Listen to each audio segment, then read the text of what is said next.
En prélude des élections locales du 23 janvier 2022, les évêques Iman et Ouléma du Sénégal se sont réunis pour inviter les Sénégalais au calme et à la sérénité devant les enjeux que suscite une telle étape dans la vie de leur pays. Le Sénégal, nous recevons l'éditorialiste Didier Assogba avec lui. Donc nous allons parler du Sénégal, élections locales. Et on va parler de l'invitation des évêques, des imams et des oulémas. Bonjour Didier Assogba, vous allez bien? Bonjour, ça va. Alors, par le truchement de cet appel, on peut dire que quelque chose cloche au Sénégal? Oui, évidemment, il y a de la crainte à l'horizon. Au niveau du Sénégal, il y a certainement de la crainte. Et si vous voyez les autorités morales et les autorités religieuses sortir, surtout dans cette union et dans ce regroupement d'évêques, d'imams, d'oulémas pour lancer cet appel, c'est certainement que l'horizon n'est pas éclairci. N'est pas éclairci. Et on sait que le Sénégal a renoué depuis quelques mois avec des violences politiques, ce qui fait craindre qu'à l'orée des élections locales, des élections territoriales, il y aurait certainement des difficultés à l'issue donc de ce scrutin-là. Et donc, il y a à craindre au Sénégal actuellement, si rien n'est fait au niveau de la classe politique pour que chacun s'entende véritablement sur les conditions d'organisation de cette élection et que chacun s'entende également sur la façon dont la campagne électorale pourrait être menée jusqu'au bout sans contrainte pour les uns et sans empêchement pour les autres. Alors, il demeure clair qu'en de pareilles circonstances, les légitimes rivalités politiques peuvent se transformer en de grands conflits pouvant entraîner de regrettables agissements à l'encontre de la paix et de la stabilité de notre pays. Et si on n'y prend pas garde, on fait savoir les évêques imams et oulémas du Sénégal dans une déclaration conjointe. Alors, Didier Assogba, peut-être qu'on revoit encore ces événements qui ont émaillé récemment la vie politique du Sénégal avec les procédures judiciaires contre Ousmane Sonko, l'opposant, et puis un autre opposant, Barthélémy Dia. Oui, évidemment. Et si on met ces deux événements côte à côte et les violences qu'il y a eu, avec mort d'hommes, avec tellement de dégâts matériels, c'est l'appel de ces autorités religieuses est assez fondé. Parce que vous vous souvenez que rien n'est fait à l'issue de ces événements pour calmer la situation politique. Il n'y a véritablement pas eu de discussion, de dialogue.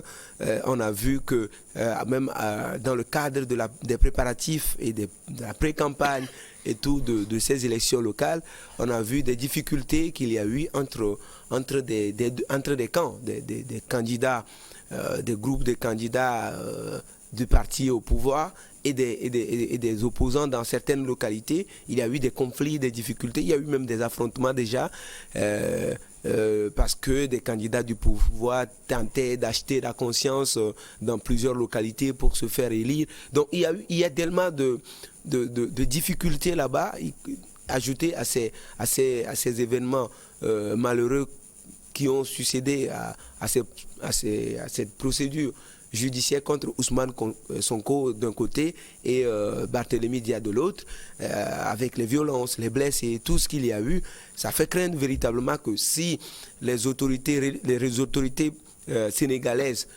ne travaillent pas à apaiser le climat politique, à désarmer les pensées surtout, à désarmer les pensées avant le 23 janvier prochain, il y aurait véritablement des difficultés dans le pays parce qu'il s'agit là, ce n'est pas une élection présidentielle, il s'agit là d'élections locales, d'élections décentralisées. Donc qui dit élection locale dit déconcentration ou délocalisation des tensions politiques jusque dans des maisons, dans des quartiers, un peu partout. Et donc, parce que là, les moindres erreurs au niveau de l'organisation de l'élection peuvent allumer l'étincelle et ce sera parti. Et donc, il va falloir véritablement, et comme les imams, les évêques et les oulémas le disent, il va falloir travailler à ce que les rivalités politiques soient maîtrisées durant ces élections locales-là. Et pour maîtriser, c'est que chacun s'entende sur les conditions d'organisation de ces élections-là et qu'il n'y ait pas de parti pris de l'instance en charge de l'organisation, donc du ministère de l'Intérieur du Sénégal, qui est en charge de l'organisation des élections dans ce pays-là, et également de tous ceux qui sont préposés à l'organisation de ces élections-là, qu'il n'y ait pas de parti pris, soit en faveur du parti au pouvoir, c'est surtout généralement en Afrique, c'est généralement le cas. Donc, qu'il n'y ait pas que les gens ne sortent pas de ces élections locales avec le sentiment de tricherie. Donc, s'il y a ce sentiment-là, vous allez voir les manifestations vont reprendre. Et donc, qui dit manifestation politique au Sénégal, on sait déjà ce que cela peut donner et c'est à craindre véritablement. Alors, les évêques, les imams, les oulémas appellent à la prière. On sait que pour les crises sociales et autres, ces hommes de Dieu on ne peut plus écoutés par la population sénégalaise. Pour les élections à venir, vous pensez qu'ils seront écoutés également? Il faut qu'on les écoute. Tout le pays a intérêt à les écouter aujourd'hui parce que je ne pense pas que quelqu'un, qu'on soit du parti au pouvoir, qu'on soit Macky Sall ou qu'on soit Ousmane Sonko, Barthélémy Dias ou d'autres figures encore du Sénégal, je ne pense pas que quelqu'un a aujourd'hui intérêt à ce que le Sénégal brûle. Donc, véritablement, il faut que chacun soit écouté. Et ce que je suggérerai à ces autorités morales, c'est qu'à l'issue de cet appel lancé publiquement, il serait nécessaire également qu'ils fassent des démarches auprès des figures de politique du pays, y compris jusqu'auprès de Macky Sall, pour qu'un certain nombre de démarches d'action soient entreprises pour désarmer, comme je dis, désarmer les pensées, parce que c'est de cela qu'il s'agit, que des gens n'aient pas le sentiment de ce que certains seraient favorisés au détriment d'autres. Surtout, on sait véritablement qu'au Sénégal, les élections sont âprement disputées. Nul n'est donné gagnant à l'avance. On a vu que dans des élections locales dernières et les élections législatives dernières, on a vu des candidats du pouvoir, même des ministres en poste, perdre devant des opposants. Et donc, que des gens ne cherchent pas à favoriser les candidats du pouvoir, parce que s'il y a ce sentiment-là, les violences seront inévitables. Et donc, il faut que chacun écoute cet appel lancé par les imams, les oulémas, les évêques, mais surtout pour que cet appel passe, il faut que les leaders politiques soient travaillés, qu'on discute avec eux, et c'est à eux de donner le tempo aux militants de base, pour que le calme et la sérénité, la paix surtout dont parlent ces autorités morales là, soient préservées dans ce pays dont, je le rappelle, nul n'a intérêt aujourd'hui à ce que le Sénégal bascule dans la violence, parce que nous sommes dans une sous-région menacée par l'insécurité, par d'autres choses encore, par du terrorisme.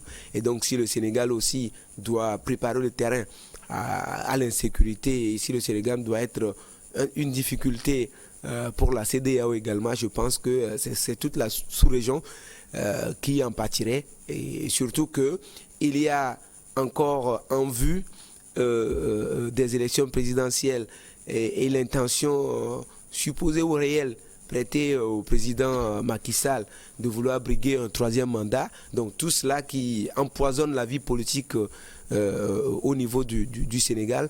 Je pense qu'il faut travailler les leaders, y compris le président sénégalais actuel, pour que des démarches soient faites, peut-être qu'il clarifie sa position au sujet de son avenir.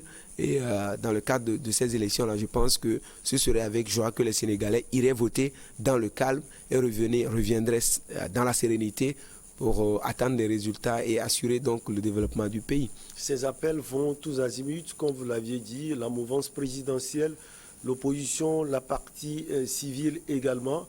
On sent véritablement, Didier Assogba, ces derniers temps, qu'il y a une méfiance entre les partis, surtout de l'opposition et de la mouvance présidentielle. Est-ce que c'est la suspicion de troisième mandat du président Macky Sall qui engendre cela ou bien il y a d'autres problèmes? Vous voyez aujourd'hui ce qui se passe au Sénégal et comme ça se passe dans la plupart des pays africains, c'est que les élections locales, généralement, sont des élections qui permettent d'élire des grands électeurs. Donc si vous avez les grands électeurs avec vous, vous êtes sûr de gagner n'importe quelle élection. Que ce soit législative, que ce soit présidentielle, vous êtes sûr de gagner. Et donc, à partir du moment où le président sortant ou le président actuel, Macky Sall, ne clarifie pas ses intentions, quand il est venu au pouvoir, il en a parlé, mais depuis, personne n'en parle. Et ce qui est encore assez grave et paradoxal, c'est que même des gens de son parti politique qui parlent du troisième mandat et qui déclarent que le président ne serait pas candidat sont systématiquement envoyés en disgrâce. On en a vu plusieurs qui sont tombés en disgrâce parce qu'ils ont juste déclaré publiquement que le président n'allait pas briguer un troisième mandat. Et donc, ça pose véritablement un problème. Le flou artistique entretenu par Macky Sall et son entourage immédiat au sujet de son avenir politique, surtout lié à un nouveau mandat ou non, empoisonne la vie politique et donc ça entretient cette suspicion, cette méfiance dans la classe politique. Et donc à partir de ce moment-là, des gens pensent que si le parti au pouvoir arrive à faire le carton plein au niveau des élections locales, ce sera le boulevard pour le président. S'il décidait d'être candidat à un troisième mandat, ce sera le boulevard pour lui qu'il rempile à la tête du pays. Et donc, des gens travaillent à ce que cela ne soit pas la réalité. Et vous voyez aujourd'hui les deux camps se voient pratiquement en chien de faïence. Il y a cette méfiance dont vous faites allusion, mais également cette suspicion à tout bout de champ dans les actions de chacun.